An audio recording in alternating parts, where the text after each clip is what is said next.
Introducing Aaron Ra. Aaron Ra is a secular activist and advocate for reason in education.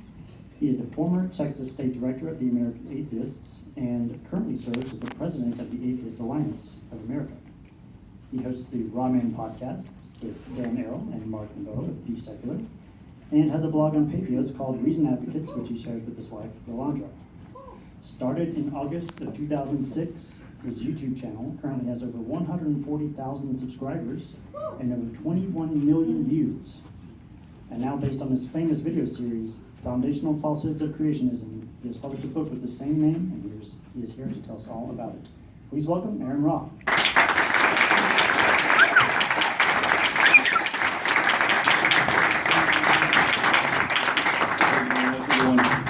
This is a really nice facility that you guys have your own, little theater.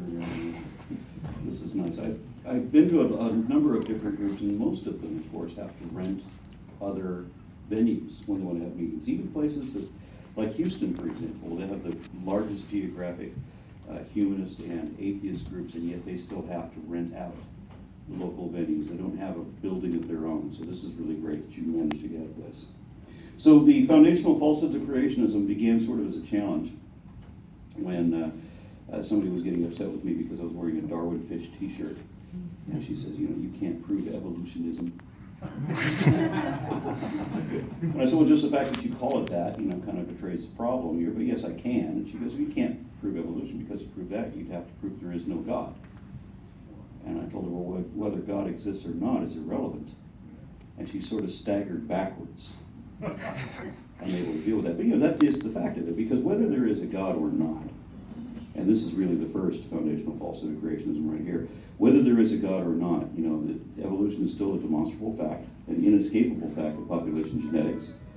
And whether there is a God or not, the Bible is still man-made mythology with no truth in it. So what I discovered was when I got online, and I had one of those careers where you had unlimited browsing, unrestricted browsing, and unlimited overtime at the same time. So for a half a dozen years or so, I'm just constantly on a learning curve where all I'm doing is ingesting scientific journals and different scriptures of different religions, comparative mythologies and so forth. And that's like literally all I did for a half a dozen years or so. And I started getting into places like Talk Creationism and Talk.Origins back in the days of Usenet. And I found myself arguing with some of the best minds on both sides of this argument. And very quickly I figured out that the minds really are only one side of the argument. The beautiful thing was I could throw out my question and I would watch these experts on both sides, tear into it, and they're both able to see the answers that they're giving, so I can weigh out the options. And of course, they also make references about what I should read. And I took the references on both sides about what I should read, and I did. And I noticed that I kept seeing the same arguments again and again and again, right? There's no transitional species, there's no beneficial mutations. Really, again? So instead of even writing my own original answer for the upteenth time, I'm just cutting and pasting the answers I wrote before, and then realizing that the answer, the person that I explained this to before was you. What the hell? Do you not learn? All right, so rather than, I wanted to say this also. What I did with the video series was back then, I had 10 minutes in order to pack all this information in. And so I knew that, people will go door to door to share their religion. And you go to church on Wednesdays, you go to church on Sundays, and all these other functions. And you don't have to pay for this, and you don't have to understand anything in order to believe, right, the way they're telling you to. Any child can be fooled into believing this. But in order to understand the evolutionary perspective, you have to have a certain amount of aptitude and a great deal of investment of your own time and money and effort and a very specific education. So what I did was I tailored these videos to people that didn't have that education and maybe didn't have much of an attention span either. And it'll just get the very specific information that they need to address for this argument, with it stripped away from all the rest of the periphery. Then somebody came up to me, a publisher came up to me and said, you ran through all this information so very fast, starting to squeeze everything into a 10-minute frame. You make me flash up all these images, we don't really know what you're talking about. Can you write this as a book and explain, go into depth, and explain the detail about this, which is, of course, what this is. So I did exactly that. And rather than go through and tell you everything that's in the book, because there is more in the book than there is in the video series, but rather than go through and tell you that, I'm going to give you a summary of what the foundational falsehoods are, and note also that in many cases they're also logical fallacies. As a matter of fact, in all of them, there are at least one logical fallacy. So the first foundational falsehood, as I said, is the belief that you either have to accept the Bible verbatim, exactly what it says, or if you're going to accept evolution, then you have to reject God. Because there's no other way. There's no alternative religions. There's no theistic evolution. There's no more advanced perspective. You have to take like Ray Comfort's version of creationism, and everybody else is atheist, including the Muslims. And I've actually heard Christians say this, that even the Muslims would be considered atheists by their understanding. This is a false dichotomy, of course, and one of the reasons for that is that many of the pioneers of evolutionary biology have been, and some of them still are, they're Christian believers. Some of them have traditional Christian beliefs. As a matter of fact, there was a clergy letter project that followed on the heels of Project Steve and a few other statements, like some 800 scientists signed a document published to the Texas Board of Education explaining that evolution is a fact. And there's no doubt that this happened, and it's ridiculous to treat it as if this was a guess or that we're uncertain, right? Well, there's 13,000 some odd clergy from various different faiths, not just Christianity, that signed this document also saying that evolution is a fact and it's a truth and should be taught as such. So a lot of these people will hold that that you can have a spiritual belief and you can accept evolution. You just don't have to be so very dogmatic about it. The nice thing was, when I was a kid, everybody seemed to have this neutral perspective where it seemed like everybody had a belief in the spirit of some sort, some supernatural nonsense that everybody seemed to hold to. But everybody also understood that you had to accept science because it's a thing, it's real, it's demonstrable, and so forth. And it would be ridiculous to reject that.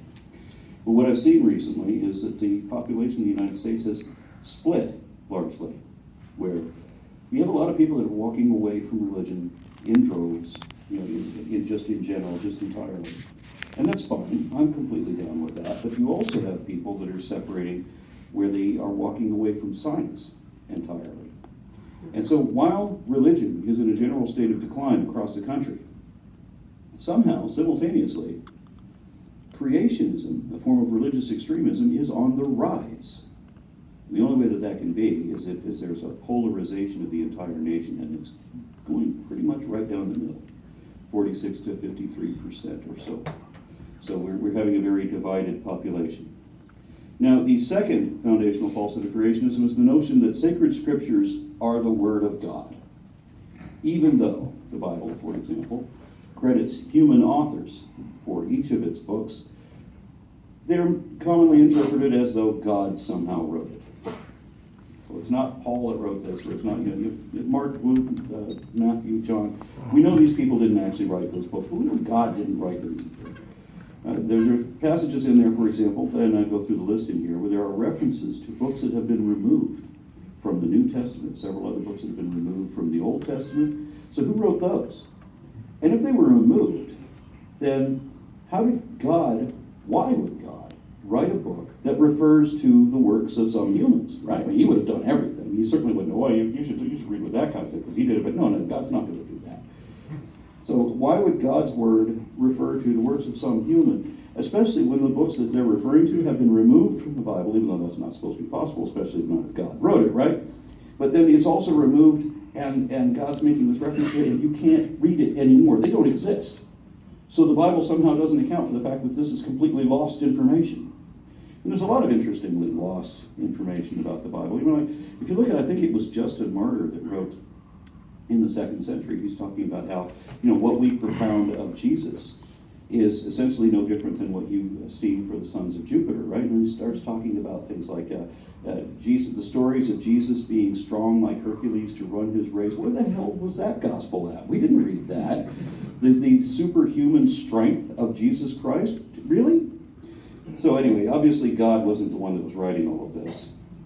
And I've even heard the argument, special pleading, that the Bible would be a load of crap were it not for the fact that it was written by God. I'm not kidding. And the only thing that keeps it from being a load of crap is the fact that God wrote it. It's just like when people say that Jesus either is who he says he was or he was a raving lunatic. At least they're open to the more probable possibility.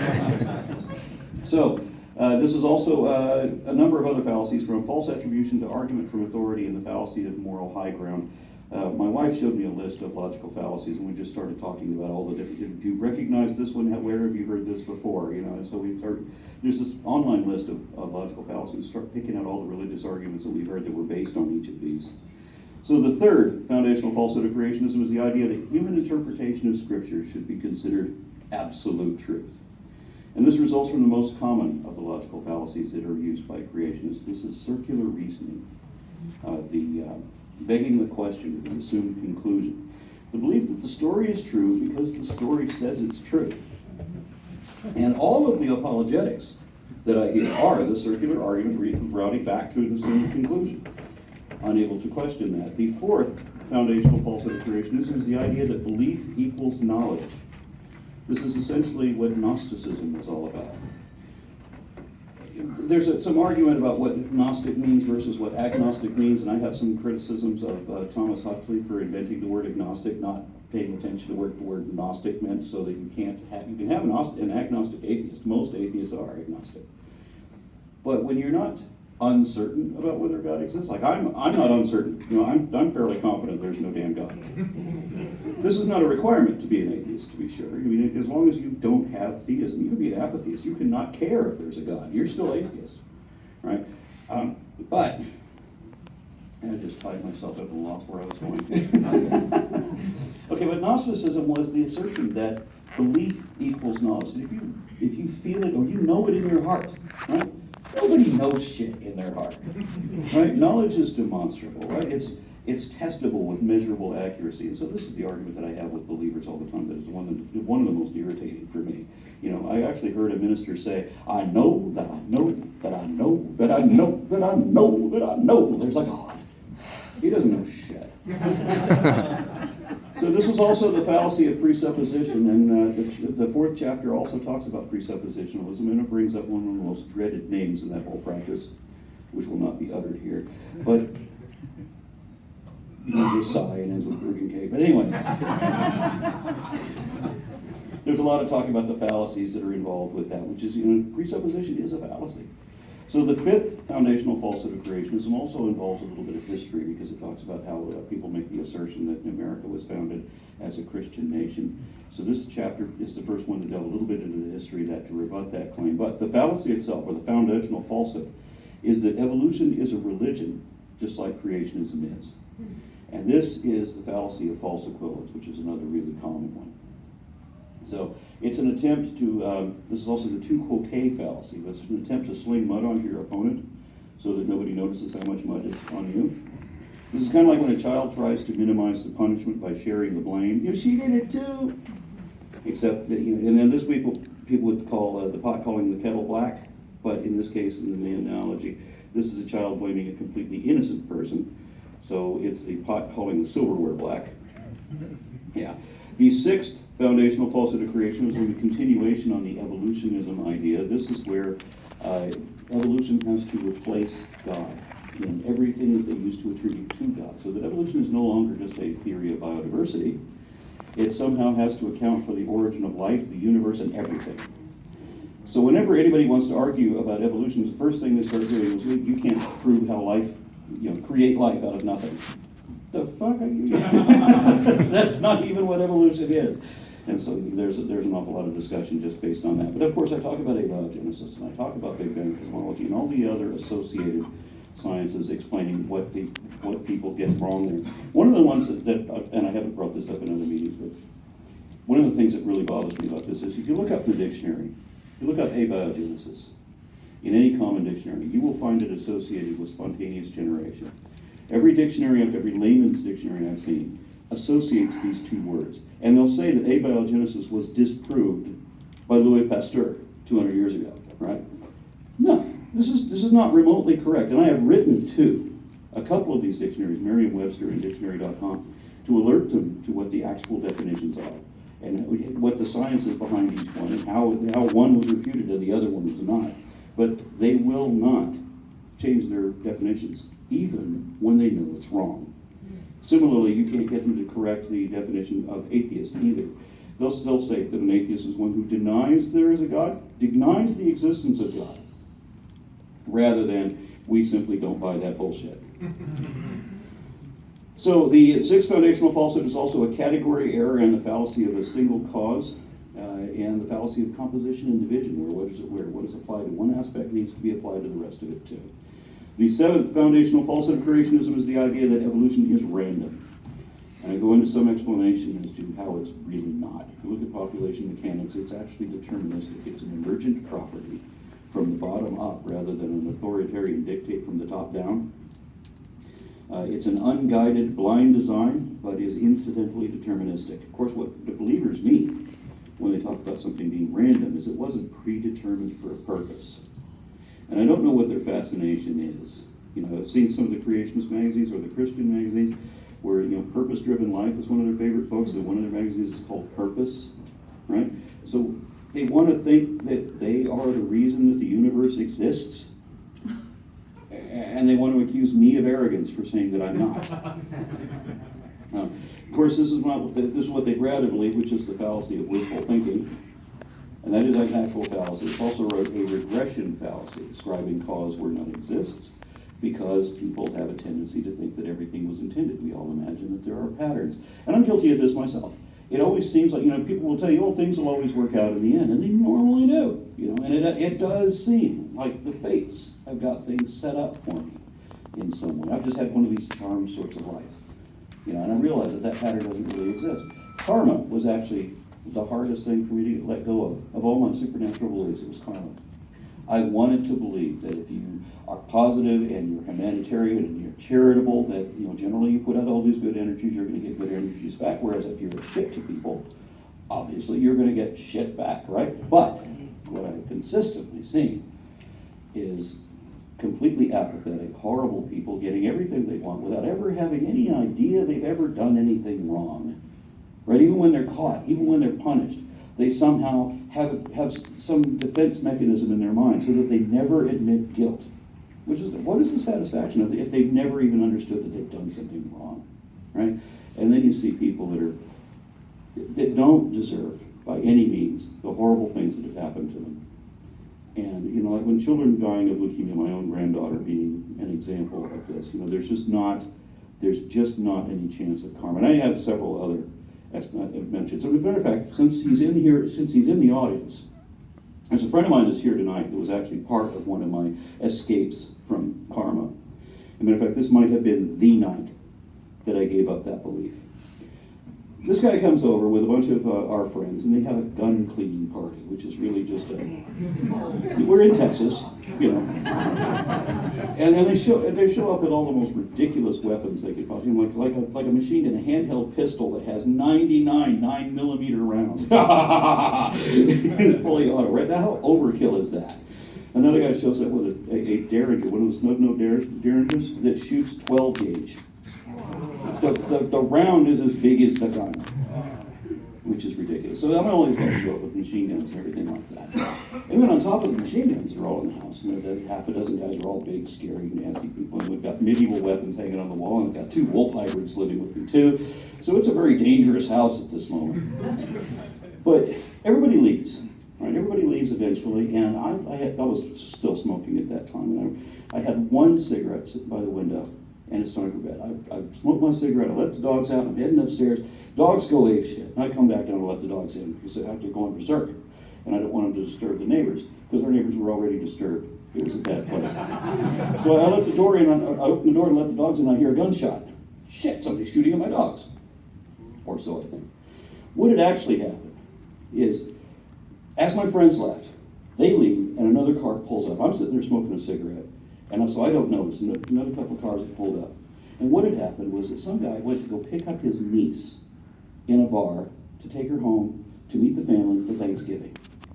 Now the guys that were in the bar that were hitting on the girl got mad that she left with somebody else, not them. So they followed him. And they get to my apartment, sitting right outside my window. And they get up and have an argument. Now at this moment, I'm letting the dogs out. So I don't hear the argument until the gunshot. And so what had happened was like minutes, 3 minutes, after there's a half a dozen heavily armed guys with freaking machine guns everywhere and throwing knives and axes and wolves? Right? Once all that's gone, somebody's Thanksgiving holiday is destroyed by senseless violence. And if I'd sat there another minute, myself alone, if I hadn't got up to let the dogs out, myself alone, I would have let the wolves on them. If I'd seen the fight, I would have come up with axes and stuff. You know, but if it had been 5 minutes earlier, there would have been too many guns for a gunfight, if you know what I mean. You know, you're going to pull out your 6-shooter. Oh, I see. Never mind. But you know, this was a disturbing moment for me. This was one where I had to question, where is the justice in this? If there was a God, if there was any kind of karma, there would have been a moment for heroism, right? I was denied. So I had to let go of that belief, and I'm sorry for going off on that story. But anyway, the 8th foundational falsehood of creationism is the claim that there have never been any beneficial mutations. And of course, in the book, I go through a list of beneficial mutations from textbooks and from other sources. And this assumes that design, or the fallacy here, assumes that design is intentional, you know, as opposed to incidental. And so any deviation, any alteration, must be a degradation from an originally perfect design. And of course, we have to explain what's all wrong with that. And there's also an associated argument that there can be no way of creating new genetic information. Now, I'd be perfectly happy to tell you that it takes more information to create a bird than it does a dinosaur, but they can't tell you how much information in either case. So how can they tell you which one is more, right? This is also the fallacy of accent or ambiguity. The 9th foundational falsehood of creationism is the assertion that there have never been any transitional species. In my video, I flash pictures of like a few hundred different transitional species with just the names while I'm talking really fast over that. I didn't want to do that in the chapter because written out that could be dry. So I just selected a handful to explain exactly how they are certainly, definitely, undeniably transitional species. The trouble is that creationists cannot admit these because of another logical fallacy called the slippery slope. If you admit that Archaeopteryx is a transitional, or that Acanthus stega is a transitional, or any a myriad other examples, then you're going to have to make other admissions too. And so they can't ever do that.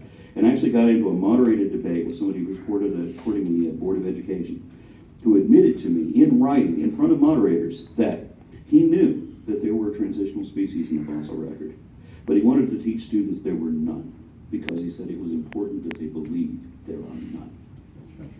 So he admitted that it's okay to lie knowingly to other people's kids in order to manipulate their belief.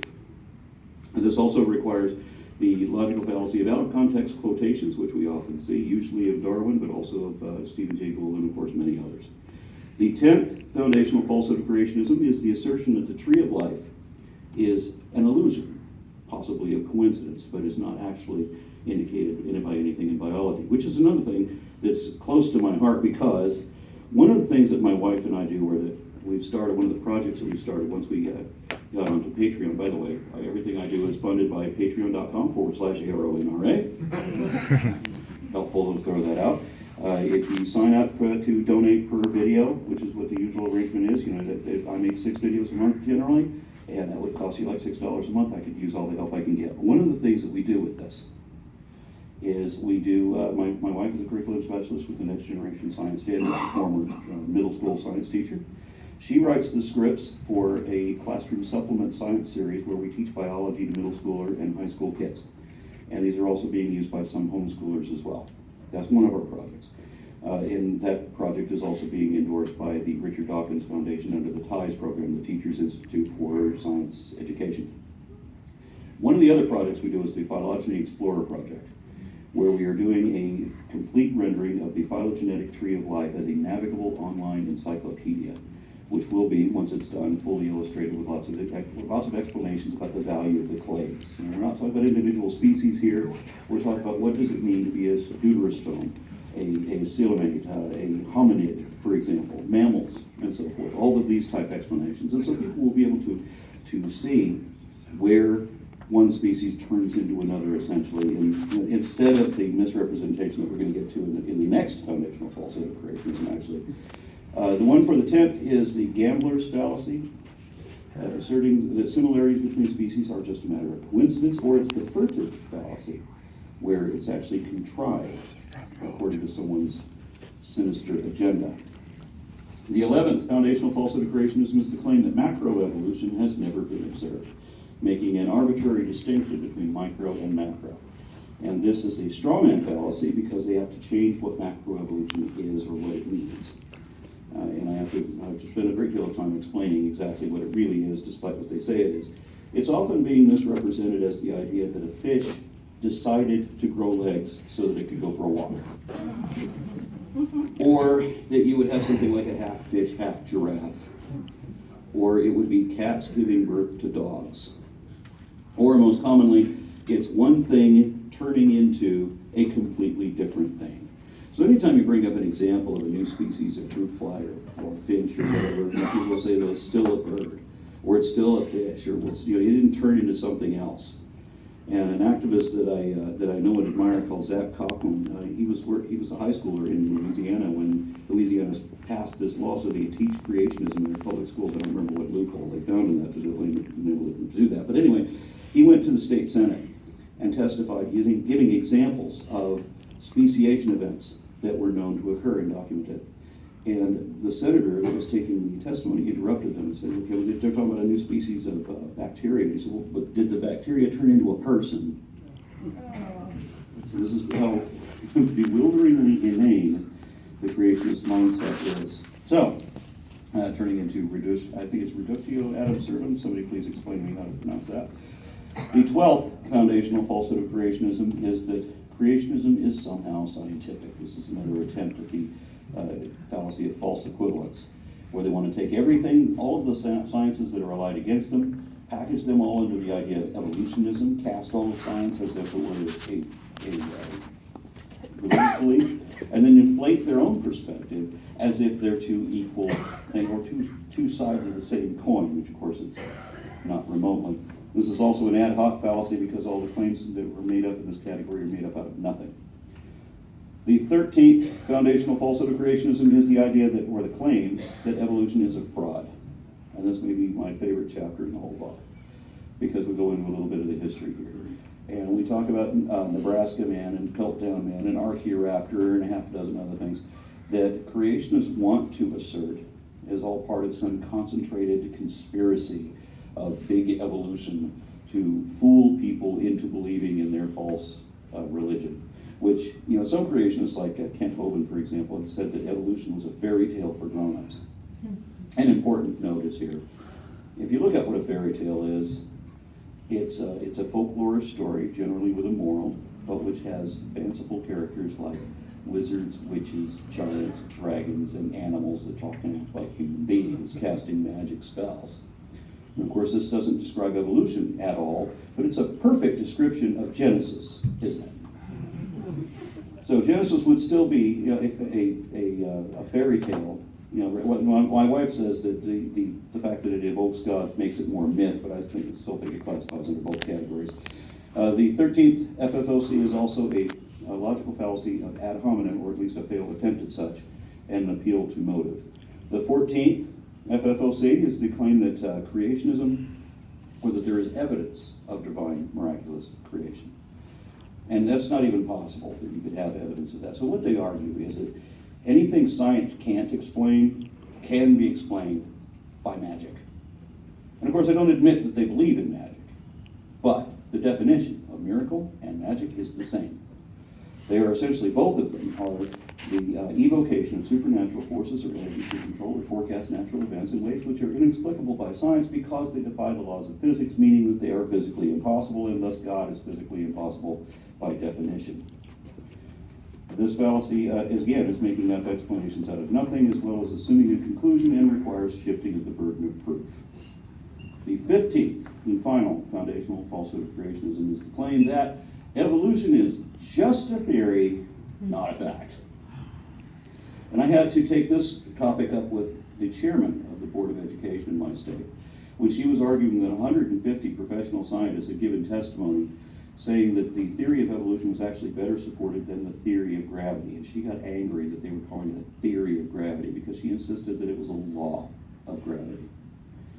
And I wish I could get this woman to actually read the posts that were being used in this debate that she was supposed to be moderating, because we had to put in a number of laws of gravity in the multiple theories of, between the Newtonian gravity and, of course, relativity, and explain what's wrong with the theory of gravity. Why don't we teach the weaknesses of the theory of gravity, right? Why don't we teach what gravity got wrong? We're not going to float away, right? So they also wanted, she wanted to say that we were creating this illusion that evolution was on equal footing with what she considers laws, as if, and they want to treat the highest level of confidence of every scientific study as if it's just a blind and baseless assertion like their own position is. Now, when I recorded the audiobook of this with David Smalley, he contested me on the first foundational falsehood of creationism.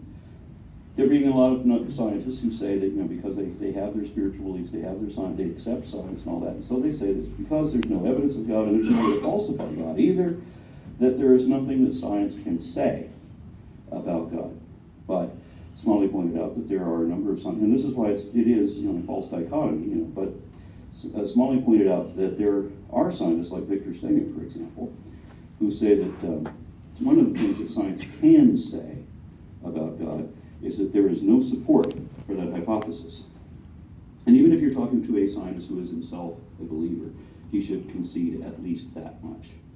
There is also, as Stenger put it, there's no value to that hypothesis, no epistemological nor scientific value.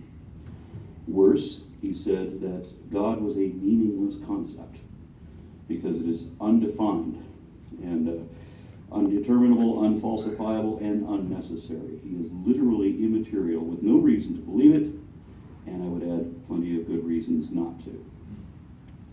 So, someone criticized me recently saying that we can't say that there's no God because we don't really know, do we? When I debated Pastor Bob Enyart at Denver Bible Church, he started into that game about how you can't prove that there's no God, and so absence of evidence doesn't mean evidence of absence and all that. And I could see where he was going, so I just asked him flat out, are there leprechauns? And he said, no. He seemed very certain about that. And I said, well, have you looked everywhere? I mean, have you been to the end of the rainbow? And he says, how can you be so certain that there's no leprechauns? And he says, because there's no evidence of them. Again, I said, well, thank you for conceding and granting me victory in this conversation. I mean, he could have said that leprechauns are impossible because of everything we know about human evolution. Of course, he was not going to say that. And leprechauns are impossible because they're magical creatures. Well, he wouldn't say that either because he believes in magic himself.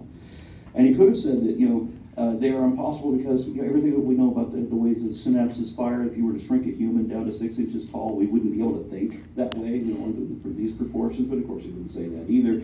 These are the sorts of things I can say about God. That it is, among other things, it is definitively as well as physically impossible for a mind to exist independent of the brain that created it. And it is impossible for complex interdependent material systems to be conjured out of nothing by an incantation spell, speaking things into being. Believers always say that evolution somehow violates the laws of thermodynamics, even though it doesn't, and they can't explain how it would, even still, because they've never read the laws of thermodynamics. But they believe that themselves, right? That God can speak anything out of nothing that he wants. He can do anything he wants. Why? Because special pleading. So all these things and more serve as my argument against God, but Enyart didn't have to go that far. If he can say that there are no leprechauns simply because there's no evidence of them, then I can say there's no God and state it just as flatly, as factually as that, because he and I can both cite Hitchens' razor, that positive claims require positive evidence, and what is asserted without evidence can be dismissed without evidence. We don't have to investigate every star system in every galaxy far away a long time ago to prove that there was no Darth Vader. It's sufficient that there is no reason to believe there is one. We don't need to go any further than that, though I certainly can. And in addition to the dismissal of absurdities asserted without justification, I can also show positive indication that all the gods of men are creatures of the id, fabrications of the imagination. And there is no God because there cannot be a God. There is no precedent or parallel or verified phenomenon to indicate that such a thing is even possible. And miraculous gods are the silliest ideas ever conjured and commonly promoted. There is not one word of truth to it. And there still wouldn't explain anything even if it was possible. It is as empty an assertion as there can be. I'd like to take this opportunity also to address critics who said that I overstated my case when I said that the Bible is absolutely wrong about absolutely everything. I hold to that. I've said the same thing about creationists too, but we have to understand that we're only talking about what's relevant to this discussion. I will accept that creationists have on occasion discovered that they were out of milk or butter, and unless they're vegan, they should go buy some more. They're welcome to be right about that. But none of the things that they profess to believe about evolution or creation, none of these. I mean, we can show, and I do in my book, I'm going to show there are a number of things that we can show to be true, that we know to be true of evolution, but there's not one thing they can show to be true of creation, because there is no truth to it. Now, I will admit that some of the people and places that are mentioned in the Bible actually existed, but that doesn't lend any credence to the Bible, to none of the claims the Bible makes. There is no God, no devil, no evil spirits, no curses, no enchantments, such as the Bible describes. There is no heaven or hell, because there is no afterlife, because we have no souls. No one ever lived 3 days inside a fish. There was no army of the undead reanimated because Jehovah prayed to the four winds, which is a story very few people have read, but I thought it was one of the most fascinating books in the Bible. It's just the idea of God praying to a different God, praying to a pagan God to have this happen. Jesus never walked on water and may never have walked at all. Woman didn't come from a man's rib, and man didn't come from a golem spell. We know these things for absolutely certain. The tree of knowledge of good and evil was never a literal tree. It can only have been a metaphor. And everywhere where the Bible makes reference to the fruit of, everywhere other than Genesis, when it makes that reference, it's a parable. It's talking about the results of choices and so forth. So this is obviously what it meant in that parable too. Everything Jesus said was a parable, so why not Genesis? Why is Genesis the one exception where we have to take it completely literally when it cannot have been? You couldn't gather forbidden fruits and make pie out of it. Although I'd like to try that. Just imagine all the insects and birds and squirrels finding the forbidden fruit on the ground and discovering that they're naked. And we know that story was based on elder mythology, and I go into specific descriptions of the elder mythology and how they were integrated, and all of the different myths that were combined to make this one story. Experts on biblical history can't even be sure if David or Solomon ever existed, nor Jesus either. But we know there was no Adam and Eve, for certain. And, surprisingly, we can be pretty confident there was no Moses either. Goliath, the giant, even if there was a David, there still wouldn't have been a Goliath. Not the way the story tells. The firmament. Anybody know what a firmament is? This was the first problem I had in reading the Bible. Trying to get, Mom, what's this? Nobody knows. But you have to read, the description of the firmament is dispersed not just in the first couple of chapters of Genesis, but all through the book. There's different references to it. What it is the Bible describes here as a flat disk, and it is clearly flat, not spherical. The choice of words make that clear. Now, the flat disk is divided into 4 quadrants, which in one place is mistranslated as corners, but it's actually quadrants. And this disc is set on pillars, so it's essentially a table. It's like a map that's on a table.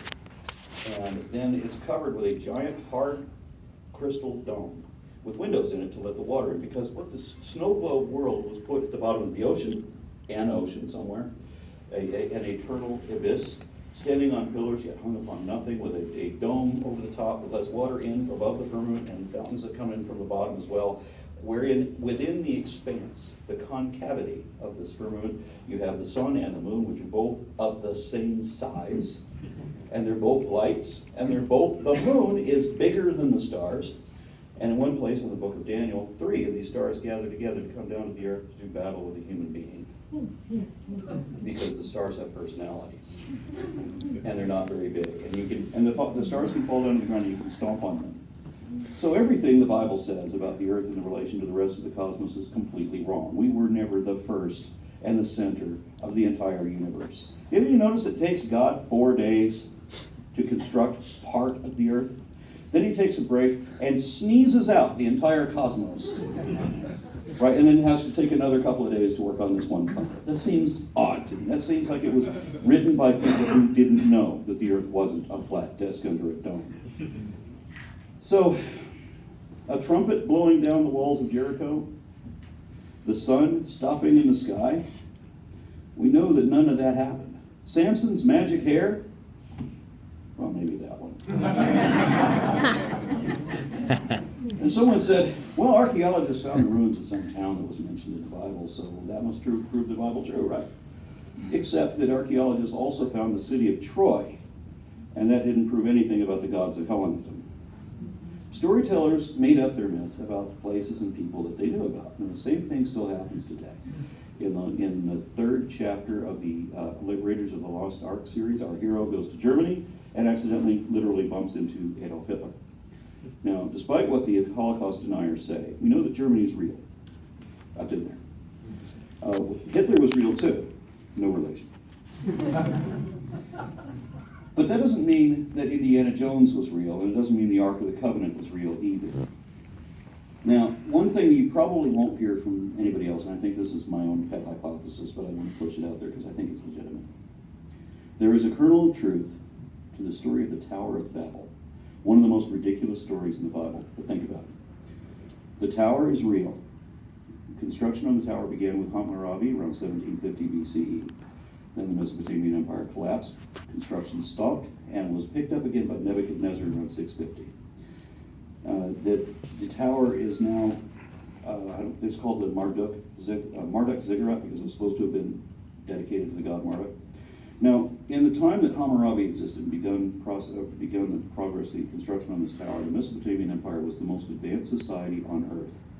They had invented syllabic text, so they had the highest degree of writing, unprecedented on the planet. And they had formal schools that taught children how to read and write in cuneiform, which is pressing letters of the sword into clay tablets, which would then be baked into permanent documents. But when the Mesopotamian Empire collapsed, the schools closed. And within a generation, no one could read. So remember what the story was, how God confused the people so that they couldn't understand anymore. Well, suddenly nobody could read cuneiform anymore. So that's, I think, the truth of that story. Importantly, though, we know that before the construction of the tower began, that there were already people in South America, in Taiwan, in Australia, and that they had already begun speaking different languages long before this tale started up. Now, importantly, though, these the legends that were written by Semitic people, the grandfathers of the biblical authors, more than 1,000 years later, because these were kept alive by oral tradition, these stories were, for 1,000 years or so, until the Phoenicians eventually wrote them down again. Then, in relatively recent history, we discovered Ashurbanipal's library for a number of these cuneiform documents written around 2200 BCE and earlier, the most recent ones being around 2200. And we realized that all these stories from these ancient Semitic people have important elements that, not the main element. I mean, it was never the God, the Christian God or the Jewish God. It was not the central figure.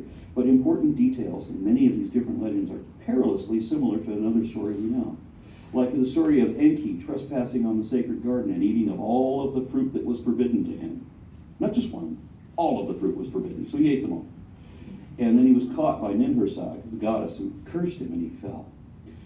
And then she felt bad about it, so she bore 7 daughters to cure the wounds, his wounds. And one of them was Ninti, the daughter born of the rib, for she was born to close the wound to his side. I thought, gosh, that sounds familiar. So this is how we see how these elements are adapted and blended together and made to accommodate a new theology, right? So what was originally dedicated to Marduk has now been reappropriated to another god that was promoted out of the Canaanite pantheon. Hammurabi's code, the Stela of Law, actually exists. It's on display at the Louvre. But the Ark of the Covenant, which was based on that, and even copied lines from it, apparently only exists in movies. Moses was supposed, and we also know that Moses was supposed to have been several centuries after Hammurabi, so we know which story is the remake. Moses was supposed to have parted the Red Sea a millennium after one of the Egyptian pharaohs had already done the same thing, only that 1,000 years earlier, 1,000 years before the time attributed to commonly attributed to Moses. Nobody could really figure out when Moses was supposed to live because he doesn't fit anywhere. That's another problem with him.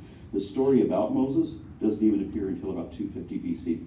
So nobody knows Moses prior to that. But we know Sargon, which had the same childhood as Moses, verbatim in places. So you have the story where the Pharaoh Snefru, I forget how long ago this was, 2200 something.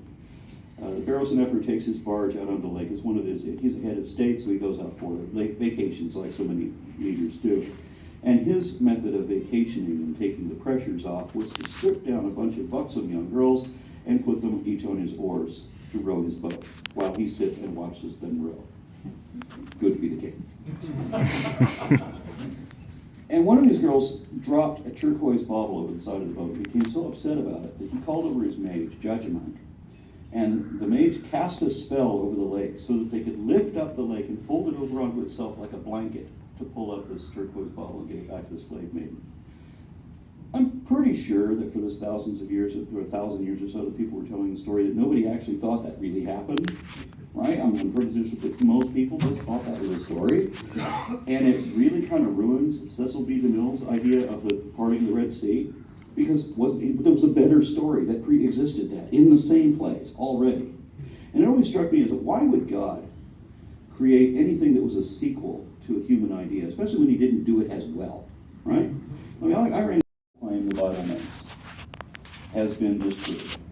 For example, through many different independent fields of study, we know that there was never a global flood. We don't just know that it couldn't possibly happen, but even if it could miraculously happen, even if it could magically happen, we still know that it didn't happen. That even if there was a God, which there isn't, but even if he could do all that, which he can't, but even if he could, we still know that he didn't, because it isn't indicated by anything, anywhere, and everything, everywhere indicates something else instead. We know that there were many different floods, flood legends that don't match anything in the Bible, where the only survivor is a man and woman hiding out in a seashell, for example, or other such stories like that. But then there's, in the in the Iraqi floodplain, which actually is a floodplain, there's a handful of stories about the Tifton, Ubartutu, Atrahasis, Ziusudra, and eventually Noah, after enough exaggeration, that we know these stories are all talking about the same event. And there is an inundation of the city of Shuruppak that has been confirmed by geologists and archaeologists to have occurred around 2900 BCE. And this, evidently, is the story that all of these others are based on, including the one in the Bible, which is a much later adaptation. The important detail here, apart from releasing the bird and doing the sacrifice on the mountain, all of these sorts of details, the important detail was verified by the geologists was the depth of the flood, estimated to be 22 feet, which is 15 cubits. And that might be 7 meters, but it's hard to find a cubits to meters conversion ratio online. Now, this would have been sufficient to wipe out everything in the city of Shuruppak, everything you could see except for maybe treetops. And by the way, if you read the original version in Ziusudra, it's a much more grisly detail. Somehow it's all Disney-like chirping birds and cartoon images when you read the biblical version, but the Ziusudra version is a lot more grotesque. Now, 15 cubits would not be enough to cover Mount Ararat, which is 3 miles high, and it would not have any effect at all on Egypt, which is thousands of miles away, which brings me to a different story. One of my favorite YouTubers, Potholer54, if you haven't seen him, you should look him up, he's really good. He did a video recently where Answers in Genesis had published a statement explaining how they could go from 8 people surviving the global flood that they imagined to have happened around 2188 BCE to 7 billion people today by doubling the population every 150 years, taking into account wars, famines, pestilence, and disregarding or ignoring everything we know about population growth over time, because that's scientific data and who cares about that. However, if Answers in Genesis is correct, and when is this ever been true? That would mean that if the entire global population had collaborated to build the first Egypt's pyramids, they couldn't do it because there would have only been 40 people alive at that time in the whole world. Now, Answers in Genesis understands that there would have to be a society of at least 30,000 people to provide the infrastructure necessary for a project of that magnitude. So they came up with a different article that explains that their population growth was actually 10 times faster than they previously mentioned, but they didn't mention that they previously mentioned it, a completely different calculation. So what they said was that one man and his one wife came to Egypt with 8 children. Now, one man being married to one woman is rare in the Bible, but this was immediately after a global genocide or extinction event. And the AIG assumes that they had 8 children. The Bible actually says he only had 4 sons. But daughters were never important enough to be named or even mentioned on most occasions. So these apologists assume, without any reason at all, because that's what apologists do, that they also had 4 daughters. And then they assume that each of these brothers married his sister and had 8 kids with her over generations of 30 years per generation, with subsequent sons sleeping with their sisters, despite all the inbreeding. And they would have, in 150 years, they would go from 8 people to 30,000 people, who by then would be so genetically disadvantaged that they would believe the sorts of things that Ken Ham says. Now let's ignore that they got all their dates wrong.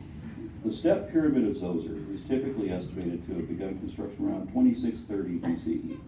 And that means it already existed before the flood, because they put that 2188, but they got the wrong date for the flood too. Now that was 2900 BCE, and that actually gives them more time than they thought they had. But their calculations also depend on the Tower of Babel, which was 500 years later than they thought, and even on the date that they gave, that the Step Pyramid of Zoser is still prior to that, so their myths are out of order, but that's not the point. The point is that they have 2 different calculations with fictional figures telling 2 different lies at the same time, and they don't want anybody to notice that they're telling 2 different lies at the same time. And I've noticed Answers in Genesis doing this quite often. Another example is where I found two of their paleontologists, because they pay scientists to lie to the public for them. In one case, they said that Acanthostega, for example, was not a transitional species because its legs were clearly designed for swimming, and the other one said that it couldn't be a transitional species because the legs were clearly designed for walking.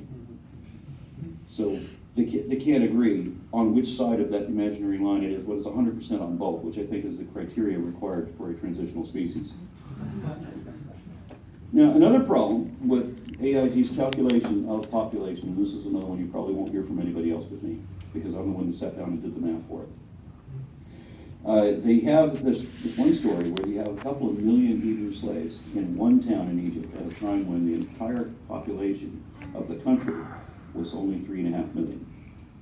So if you include the Hebrews, they outnumbered the entire national population.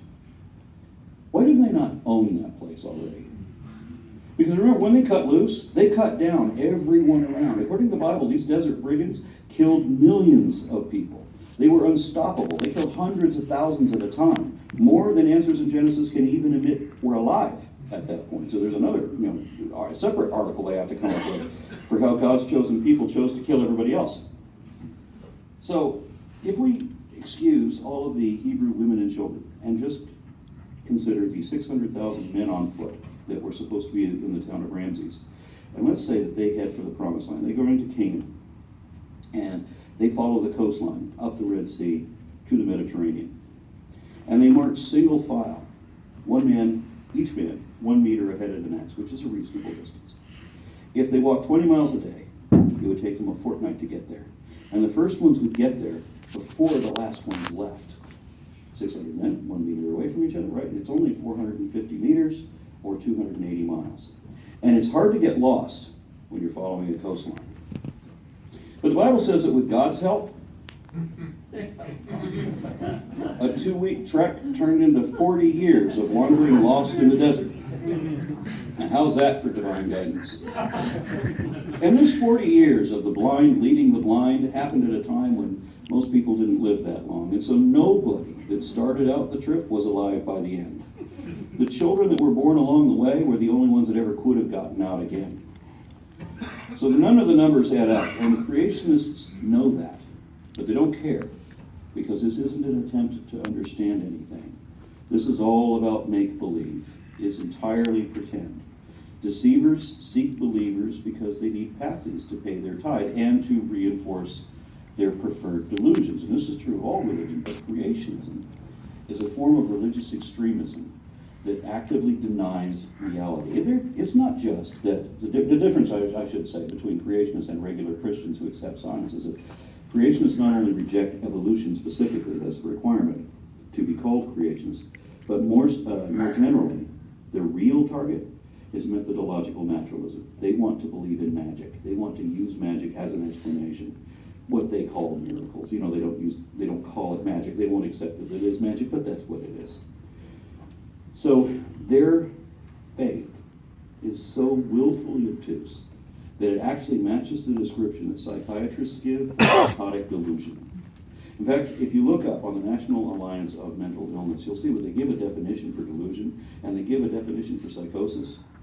And it's both cases, they're describing religion. I mean, they say, for example, a delusion is a persistent false belief that will not change despite evidence to the contrary, to falsely claim something when there is evidence otherwise. That's a delusion. So creationism is a delusion, whether it's pathology, whether it's a mental illness, I'm not saying that, but it is a delusion nonetheless by definition. Psychosis, similarly, is a loss of contact with reality. But interestingly, the NAMI puts on a provision, except when it's religion. Somehow it's only okay when religion does it. So in my book, I cover a lot of the science that's specific to this, as I said, without having to go through any of the generalities you would normally have. If you go for an education, in any of the sciences, you'll have to get all this periphery that won't necessarily pertain to this particular argument. So I'm just giving you the specific information that you need for this. And I don't think anybody else has ever written a book like this. It also covers the hypocrisy and the dishonesty and the absurdities, atrocities, inconsistencies, and contradictions in the Bible, as well as prophecies that are often claimed but have actually failed rather spectacularly when you read what the prophecy actually says and what really happened. So the purpose of my book is to provide a biological and theological reference to explain how to refute the fundamentalists' favorite fallacies in their attack on the sanity of science and secularism. Thank you very much.